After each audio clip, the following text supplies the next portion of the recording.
Earlier today, during a campaign stop in the Live Free or Die state of New Hampshire, former Vice President Mike Pence delivered a speech on conservatism versus populism and the direction of the Republican Party under former President Trump's leadership. Take a look.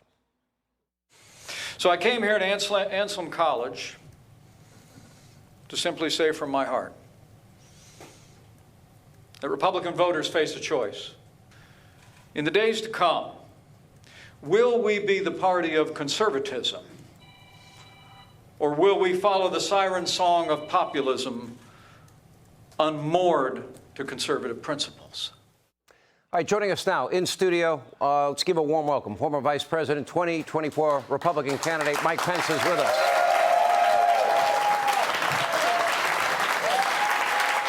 Great to see you. Thank you. Have a seat. Thank you.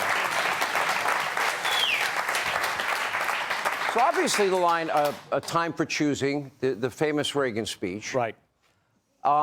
Populism versus conservatism.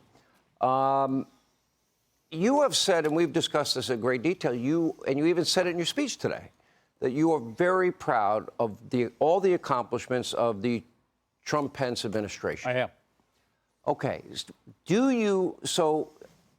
Was that a conservative-run administration? Because I think your policies were conservative, but in some cases a little more populist, especially when it came to getting out of endless wars, et cetera, things like that. Well, look, let me begin by saying it's great to see you.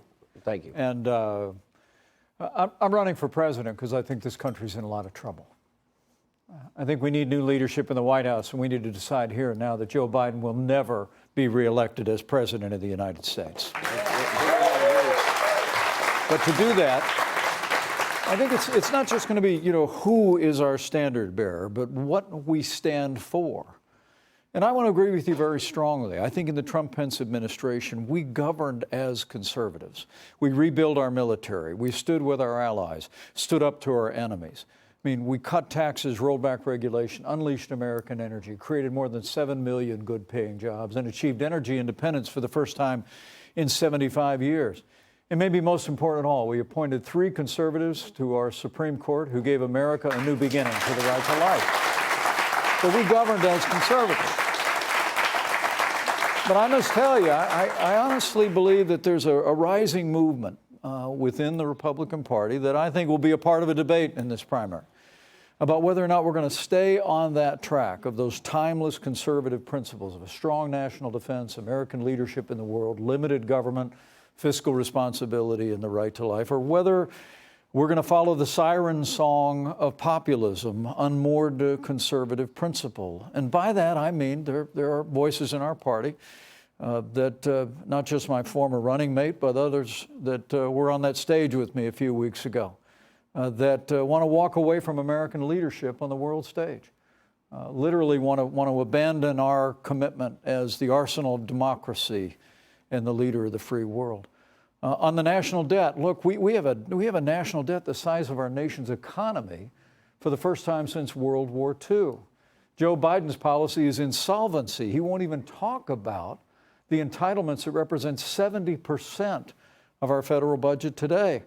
And it disappoints me that the former president and others vying for the Republican nomination have the same position as Joe Biden. On the right to life, with maybe one exception in the field, virtually every candidate for the Republican nomination wants to marginalize the right to life, relegate it to the states only. And I want people to know that if I'm president of the United States, you're going to have a champion for the right to life in the Oval Office. And we'll fight for protections for the unborn in every state house in America and in Washington, D.C.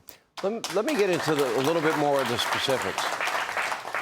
In many ways, and I've said this to you and I've said this to former President Trump, it was the perfect partnership, but for the end. Is that a fair, and I know it's a big but. I know there was a big disagreement. No, we had a great working relationship. Right. And I got to see that. I was there enough, doing enough interviews that I saw that. Yeah, President Trump was not only my president, he was my friend. Some people think we were a little bit different, right? A little? But the truth is, personality-wise, you guys are pretty different. I honestly think that in 2016, Donald Trump told America that he would govern as a conservative. He obviously had a very diverse political past. He'd taken liberal and conservative views over the years. There was a lot of doubt about that at the time. Well, there was, and some people, I'm humbled to say it, but some people thought that his selection of me as someone that had been in the conservative movement almost as long as you have, gave evidence of the fact that he meant it. Thanks a lot. Almost as long. But look, I give President Trump a lot of credit. We did govern as a conservative administration. Do you think he would change this time? Was there, and what do you think changed? Well, or is changing? Or what views do you believe he would change on? Well, I think there are voices in the movement far beyond the Republican primary today that look at war raging in Eastern Europe. Ukraine. And suggest to the American people that we have to choose between being the leader of the free world and solving problems here at home. You know, I've made it very clear, look, anybody that says that we can't solve the problems facing American families here at home, that we can't secure our borders, bring law and order to our cities, and be the leader of the free world, has a pretty small opinion of the greatest nation on earth. We can do both. We're America. Let me ask you and this. I believe that it's imperative on us to produce leadership that is willing to step forward and say that. I believe there would be a big difference on the issue of Ukraine, for example, if it was the Trump-Pence administration. You would have insisted and demanded that Europe pay their fair share and protect their continent first. They're not doing that. Also, just the way you beat the caliphate and took out Soleimani and Baghdadi and associates, you would, if you fought a war or committed to even some of taxpayer money, you would insist they fight to win it. You wouldn't have vetoed 28 MiGs the way Joe Biden Sean, the did. Russians would have never invaded Ukraine. I agree with because that. we'd have never had that disastrous resolve from that time. We got to have leadership to stand strong on the world stage. And this is an important debate. It's just now beginning. Labor Day is behind us. The Republican primary is getting started. But I want people to know that I'm the most qualified, the most proven, the most tested conservative in this field. And I'm going to fight for a Republican Party that's grounded in those timeless conservative principles. We'll see you out at the Reagan Library, if not sooner. Thank you, sir. Great. Thank you, Sean. Thank you. Hey, Sean Hannity here. Hey, click here to subscribe to Fox News YouTube page and catch our hottest interviews and most compelling analysis. You will not get it anywhere else.